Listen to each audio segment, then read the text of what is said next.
Hello మచాస్, welcome to part 45 of మన Python DSA series. So ఇంతకుముందు వీడియోలో వేరే లెవెల్ కాన్సెప్ట్ వేసుకొని ప్రాబ్లమ్ సాల్వ్ చేసినాం కదా. సో ఇప్పుడు అదే టైప్ ఆఫ్ సిమిలర్ కాన్సెప్ట్ తోటి ఇంకో ప్రాబ్లమ్ సాల్వ్ చేద్దాం, సరేనా?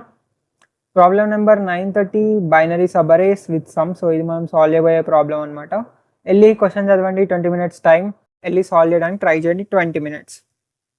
Welcome back మచాస్. మీరు ట్రై చేశారు అనుకుంటున్నా. అండ్ ఇన్ కేస్ ఎవరికైనా వస్తే కింద కామెంట్ సెక్షన్లో మీ కోడ్ పే చేసి మచ్చా డైరెక్ట్ సాల్వ్ చేసిన ఓన్గా సాల్వ్ చేసిన అని పే చేసేయండి. అండ్ రాకపోతే వీడియో చూడండి. So I will explain, so no worries. So చలో, క్వశ్చన్ ఏంటి? Given a binary array nums. So binary అరే అంటే ఏం లేము వచ్చా, 0 1s ఉన్నాయి అనుకో, అరేలో ఓన్లీ 0s and 1s ఉంటే అరేని మనం బైనరీ అరే అంటాం, ఓకేనా? అండ్ ఇంటీజర్ గోల్, దాంతోపాటు మనకు ఒక ఇంటీజర్ గోల్ అని ఒక వేరియబుల్ ఇచ్చిండు. Return the number of non empty sub arrays with a some goal. So return the number of non empty sub arrays with a some goal. మనం sub arrays return చేయాలి such that వాటి some goal అవ్వాలి.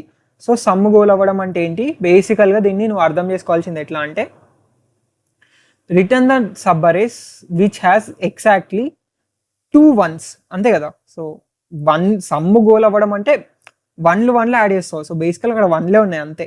కాబట్టి బేసికల్గా వాడు ఏమంటుండంటే, ఈ అరేలా ఎగ్జాక్ట్గా 2 1s ఉండేటట్టు ఎన్ని సబ్ అరేస్ ఉన్నాయి అని అడుగుతుండు. సో ఇంతకుముందు మనం సాల్వ్ చేసిన క్వశ్చన్ ఏంటి?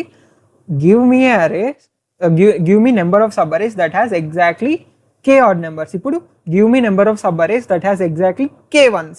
అంతే, సాల్వ్ చేయలేవా ఇప్పుడు? సో ఇక్కడ వీడియో ఆపేసి నీకు క్వశ్చన్ అర్థం కాకపోతే ఇప్పుడు సాల్వ్ చేసి పడేసి. So welcome back Maccha. First in ఎవరైనా సాల్వ్ చేస్తే కింద కామెంట్ సెక్షన్లో మచ్చా ఫస్ట్ ఇన్ తర్వాత సాల్వ్ చేసేసిన అని కామెంట్ చేసేసేయండి. సో ఇప్పుడు సొల్యూషన్ చూసేద్దాం. సో అర్థమైంది కదా క్వశ్చన్? బేసికల్గా give me number of sub arrays that has exact k గోల్ని k అనుకో. సో k 1s ఉండేటట్టు ఎన్ని సబ్ అరేస్ ఉన్నాయి అని, ఎగ్జాక్ట్ k 1s ఉండేటట్టు ఎన్ని సబ్ అరేస్ ఉన్నాయి రిటర్న్ చేయమంటాడు, అంతే. సో ఇట్లా అర్థం చేసుకోవాలి, క్వశ్చన్ని మార్చి అర్థం చేసుకుంటేనే సాల్వ్ చేయగలుగుతాం. సో బేసికల్ క్వశ్చన్కి అర్థం అదనమాట ఇక్కడ. సో ఏం చేద్దాం మనం అంటే, ఫస్ట్ ఎట్మోస్ట్ కేకి కోడ్ రాద్దాం. సో ఎట్మోస్ట్ కేకి కోడ్ రాద్దాం. డెఫ్ ఎట్మోస్ట్ కే ఈ ఫంక్షన్కి నమ్స్ పాస్ చేద్దాం, కేని పాస్ చేద్దాం. సో కే అంటే ఎట్మోస్ట్ కే. సో కే పాస్ చేసినాం అంతేగా, ఇంకా అంతే, ఇంకేం అవసరం లేదు. సో దీని తర్వాత దీనికి మనం బైనరీ సర్చ్ సారీ దీనికి మనం స్లైడింగ్ విండో ఆపరేషన్ రాసేద్దాం. సో ఈ ఎట్మోస్ట్ ఏం చేస్తుంది అంటే, number of sub arrays such that it has at most k 1s, okay? Number of sub arrays such that it has at most k 1s. Same ఇంత ముందుగానే. So ఈ క్వశ్చన్ నువ్వు solve చేయాలి అంటే పక్కా దీని ముందర వీడియో పక్కా చూసి ఉండాలి, 1000%. అది చూస్తేనే సాల్వ్ చేయగలుగుతావు. సో నేను మొత్తం స్టార్టింగ్ నుంచి ఎక్స్ప్లెయిన్ చేయట్లేదు. సో దీని ముందర వీడియో చూసి ఉంటారు అని బిలీవ్ చేస్తూ. సో n = టైం వేస్ట్ కదా మళ్ళీ ఎక్స్ప్లెయిన్ చేసి, ఆల్రెడీ దీని ముందర వీడియోలోనే ఎక్స్ప్లెయిన్ చేసి. ఒకసారి ఇలా చూడండి, డైరెక్ట్ చూస్తే నీకు అసలు ఏం అర్థం కాదు, ఎందుకు రాస్తున్నాయి ఇది అనేది నీకు అసలే అర్థం కాదు. బట్ దీని ముందర వీడియో చూసిన వాళ్ళు ఉంటారు చూడు, వాళ్ళకి అర్థమవుతుంది, సరేనా? So for i in range of n, if nums of i equal to 1, టెంప్ని ఇంక్రిమెంట్ చేస్తా while temp greater than k. So temp greater than k ఉన్నంత వరకు ఏం చేస్తా? ఎల్ని ముందలు జరుపుతా. ఎల్ని ముందలు జరిపేటప్పుడు if nums of l equal to 1 అయితే టెంప్ని తగ్గిస్తా. Same code. దాని తర్వాత answer plus equal to r - l + 1 చేస్తా. సో దీనివల్ల ఆన్సర్ని రిటర్న్ చేస్తే నాకు number of sub arrays which has at most k 1s వచ్చేస్తుంది. సో సేమ్ దీని ముందల క్వశ్చన్ లాగా. దీని తర్వాత return at most k of nums comma k minus at most k of nums comma k - 1 చేస్తా. సో బేసికల్గా ఎట్మోస్ట్ k - ఎట్మోస్ట్ k - 1 చేస్తున్నా. So ఎందుకు? Exact k equal to at most k - at most k - 1 అని మనకు ఆల్రెడీ తెలుసు. సో సేమ్ దీని ముందర లాంటి క్వశ్చనే కదా. బట్ నీ ఓన్గా సాల్వ్ చేసినావా ఇది? ఇట్స్ ఓకే నాట్ సాల్వ్ చేయకపోవడం, బట్ ఇప్పుడు నువ్వు తెలుసుకున్నావు క్వశ్చన్ ఇట్లా అర్థం చేసుకోగలుగుతావు అని. సో నెక్స్ట్ టైం ఇట్లాంటి ప్రాబ్లమ్స్ చూసినప్పుడు you will be little bit better than now. అప్పుడు నీ ఓన్గా సాల్వ్ చేయగలుగుతావు అనమాట. సో ఇంకా అయిపోలే, ఇక్కడ ఒక కండిషన్ ఉంది మిగతా వాటితో పోలిస్తే. సో ఆ కండిషన్ ఏంటి అంటే, సపోజ్ ఇక్కడ 0 ఇచ్చిండు గోల్ అనేది. సో ఇక్కడ గోల్ 0 కూడా కావచ్చు అంటుండే. సో గోల్ 0 ఇచ్చిండు. గోల్ 0 ఇచ్చినప్పుడు ఇక్కడ ఏమవుతుంది? Utmost of 0 minus at most of -1 అవుతుంది.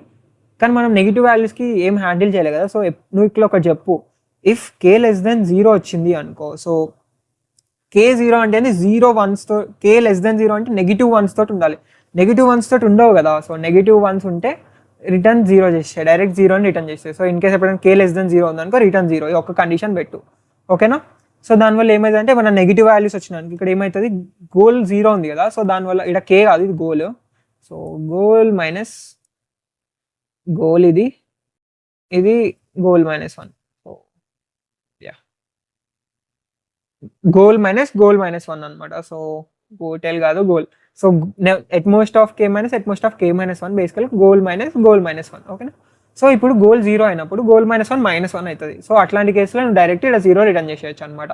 k లెస్ దెన్ 0 ఉంటే 0 రిటర్న్ చేసేసే, సరేనా. లెట్స్ రన్ చేసి చూద్దాం ఏమవుతుందో.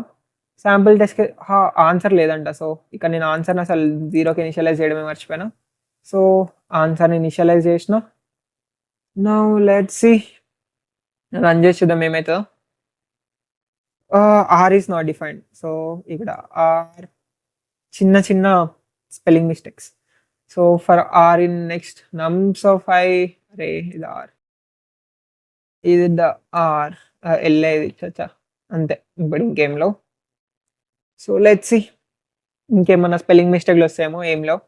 సో సబ్మిట్ చేసేద్దాం. సబ్మిట్ చేసేసి చూద్దాం. ఇది మన కోడ్ అనమాట, పాస్ అయిపోయింది మచ్చా. సో ఎంత ఫాస్ట్గా అయిపోయిందో చూసినా, 6 minutesలో ఈ ప్రాబ్లమ్ నేను నీకు ఎక్స్ప్లెయిన్ కూడా చేయగలిగిన.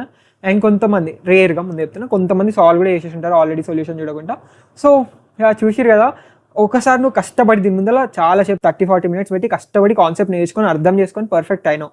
దానివల్ల ఇవన్నీ ప్రాబ్లమ్స్ ఈజీగా సాల్వ్ చేస్తున్నావు. సో డిఎస్ఐస్ మొత్తం ఇంతే ఉంటుంది. ఫస్ట్ ఒక కాన్సెప్ట్ ఆర్ ఒక టైప్ ఆఫ్ ప్రాబ్లమ్స్ కష్టపడి అర్థం చేసుకోవాలి. Once you are able to అర్థం చేసుకోవడం దట్, ఆఫ్టర్ దట్ మిగతావన్నీ చాలా ఈజీగా అనిపిస్తాయి. సో చాలా ఈజీగా ఉంటాయి అనమాట. సో సేమ్ దీనిలానే. చలో మచాస్, ఈ వీడియోకి ఇంతే, నెక్స్ట్ వీడియోలో కలుద్దాం. Until then happy coding. And video short ఉందని అసలేం అనుకోకండి. వీడియో షార్ట్ 10 minutes ఉందా 2 hours ఉందా అని కాదు, నువ్వు ఆ ప్రాబ్లమ్ సాల్వ్ చేసినావా ఈ వీడియో ఏమొచ్చేసి నువ్వు ప్రాబ్లమ్ సాల్వ్ చేయడం. సో ప్రాబ్లమ్ సాల్వ్ చేసేసినావు, అండ్ మంచి ప్రాబ్లమ్ కూడా అది కూడా. సో చలో నెక్స్ట్ వీడియోలో కలుద్దాం. Until then happy coding.